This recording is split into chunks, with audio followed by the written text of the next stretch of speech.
theory that you just like all quarterbacks that are coming out of the draft now, so when one hits, you can say you were on them? No, I got my list. That's what I'm doing. It's a heady play. I got my list. You should see my board. I got my list of guys. I can say you do this long enough, you're wrong a lot of times too. So, but you're the man, Brian. I'm just busting your balls. I know you are. Appreciate you. I don't think he's so sure.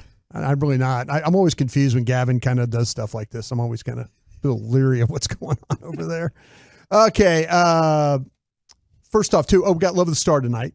So if you want to get your questions on Twitter to me or Bobby, so we'll try and get that. We got a podcast going off tonight. Is Will Levis going to be the greatest quarterback of all time? I'm going to write that into Bobby right now. Send that one in right now. We'll get it. I'll get our tweets in. I'll get you answered on that. And then also, like I say, Spits and Suds. We got hockey podcasts going on too. So football podcasts.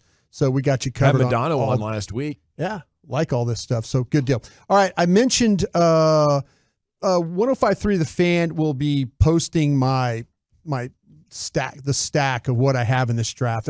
I got through 210 players. So I've got them from 1 to 210. We got them broken down by positions. They're posting like 2 a day. So check it out on the website, 105.3 The Fan, and you can kind of put it all together and see where I'm at with that. But right now, I went through and Dane Brugler put out his top 300 players. So what a freaking monster. Yeah, he ranked his. He went from 1 to 300. So what a beast. He's got 90 more than me on that board. You ever think about doing 301 and throwing that on thefan.com just to?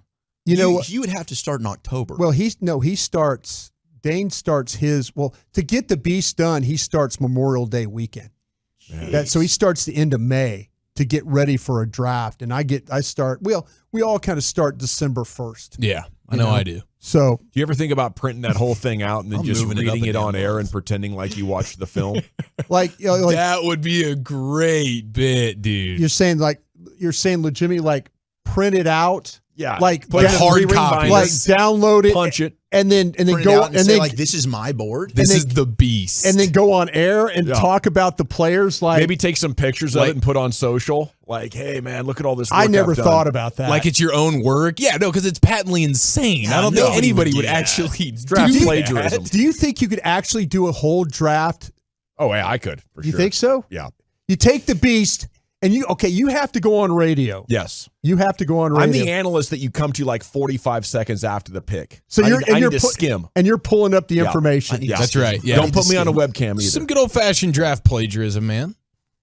I find that fascinating that somebody would even attempt to do that. No, nobody would, Broaddus. This is an extreme hypothetical. Of course, nobody would do this. Insane. It's absurd. I actually feel bad that we even discussed it. Why did we bring this up? Doesn't even make sense. To be Are honest, people not doing their own work on the draft? Is that the deal? Oh, well, now let's not start pointing fingers at other old folks in the industry. I mean, that would be nuts. Oh man, it sounds like this might happen. Did you see this somewhere?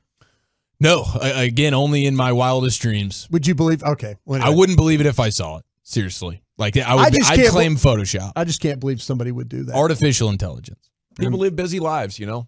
Well, they're too busy wagering to watch all that film. So am I. I'm busy too. I'm watching a lot of things. I'm watching a lot of guys do the work. All right. I still can't believe that, but we'll see. We'll see if somebody actually does that. No way. Oh, you'd be look at that. Silly to do that. Okay. Dane and I actually went through and said, okay, Dane, where are you and I really different on some of these players? So I want to go through a few of these guys. I just want to give you the names. Zach, you tell me what you think. I'm going to give you the name, and you can kind of help me along here, all right? You got to pull my notes up. Oh, yeah, don't pull look up the beast. Pull up yeah, Dane don't look Brugler's at Dane's beast. because we're using Dane's. I need you to use your own notes. I've got my own notes. Okay. I did my own damn work. Okay, good enough. Okay, the first one that I am really wide on with Dane is with Lukas Van Ness. I think we've talked about that. He has him as his 10th best player on the board. No, sir. I have him as my 41st best player on my board. Yeah, I'm closer to your area. I've got him actually with the second round grade. So I'm with you. You want to know one of my biggest nightmares is if the Cowboys select Lukas Van Ness at 26. Oh, dude. That is a nightmare for me right now. I would much rather have Will McDonald. Well, that's what I'm saying. I personally would rather have Will McDonald myself. I'd rather have Will Levis. I'd rather have. Trust me, we know you would. I think I'd rather have old McDonald instead. This Lucas Van Ness, what's the deal here? Because every time I turn I'm around, he's scared. going 8th or 9th or 10th. I know. And you're scared that he falls to 26. I know. And I saw it on Twitter the other day. Some people were talking about it like that they were feeling like the same way I was. Like, when does this guy really make plays? When does he really get pass rush? When does he, And I'm like, man, I studied this so. I mean, I just kept going back and trying to, and maybe get wrong a bad tape or whatever on the guy. It's probably because he's a safe pick. He is. He's a guy that is a good, well-rounded football player, but he doesn't give you a ton when it comes to pass rush. He can kick inside for you. He's good against the run. But if he's playing against an elite tackle like Paris Johnson at Ohio State, he's not giving you anything in terms of splash plays. He'll be in the league for like 8 or 9 years. He'll play for 3 teams. Yeah, like as a top 10 player, I wouldn't take him. I mean, what's not to like? The guy's 6'5", 275. His teammates nicknamed him Hercules because he's a well-developed defensive end with an excellent lean mass and additional growth still to come. Guys, what is the problem? I don't see the growth. Now, that's analysis right there. The problem is, though, he also... And just like that, I'm back, by the way. You tell me he's Hercules, and I'm in. Well, he only benched 17 times. Wow. So there's some secondary guys. More of a power clean. He was just doing one arm benching, I guess. Right? I really don't know. Let me give you one more guy here. There's a couple more guys. How about this one, Wooly Bully? Keon White, the edge from Georgia Tech. That's a guy I'll fight for. You'll fight for him? Yep. Okay, like Dane's Keon got him White. at 48, on 48th best player on his board. I have him at 65. So I'm like a round different from you guys. Yeah. What are you seeing with that guy, Dan? I'm in on Keon White. I think he's got a nasty spin move. He's got that thick basketball-looking build because he's a former 6'5", basketball 260, player. 285, yeah. Strong bull rush. I think he's got a good combination of power and speed off the edge. He seems like a guy that can also kick inside on third downs as well, give you some pass rush for the middle. He shows the ability to split the guard and center and slant down the line against the run. He had a dominant game when I watched him at North Carolina. I think he's a high upside player. Would you take him at the top of the second round? I've got him more at the bottom of the second round. No, I would take, and if the Cowboys were to trade back and they want an edge, I wouldn't mind taking him early second. Oh, and you would take him over our guy from you wouldn't take him over our guy from Iowa State, would you? Yeah, I would. Oh my God! I would.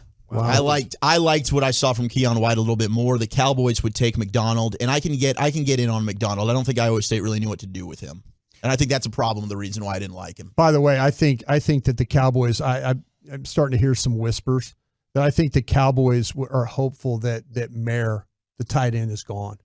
That might drive Kincaid to them. So keep that in mind. Bobby had some great nuggets on why Mayer would not necessarily be the home run selection that some people think he would be. Yeah, Bobby's not high on Mayer. He's not high on them all. Okay, real quick here. One more guy I want to get into where you really liked Josh Wiley from Cincinnati. Love Josh Wiley. Tight end. Yeah, and so did I. I have him as my 121st player on my board, and Dane had him at 168. That's a big disparity right there. Dane has him as what, a fourth rounder? Yeah. Yeah, I'd go third round with him. I thought so too on that.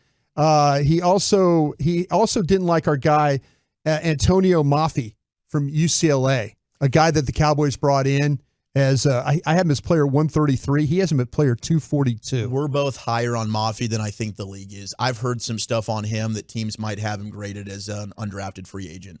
I don't believe that, man, because to me, him and Zavala, they're kind of the same guy on that. And I know they like Zavala. I don't think they like – he's the guard from North Carolina State. They maybe not in the third round. They were thinking maybe fourth round on these guys. I would probably take Maffei over Zavala. I think he's got more power and better football ahead of him. Okay, and one final guy here. This is my final one here. Jake Haener, the quarterback from Fresno. I've got him as player 143. He's got him as player 102. Ooh. I'm closer with you on that. I like O'Connell. I like Jaron Hall from BYU more than I like Haener.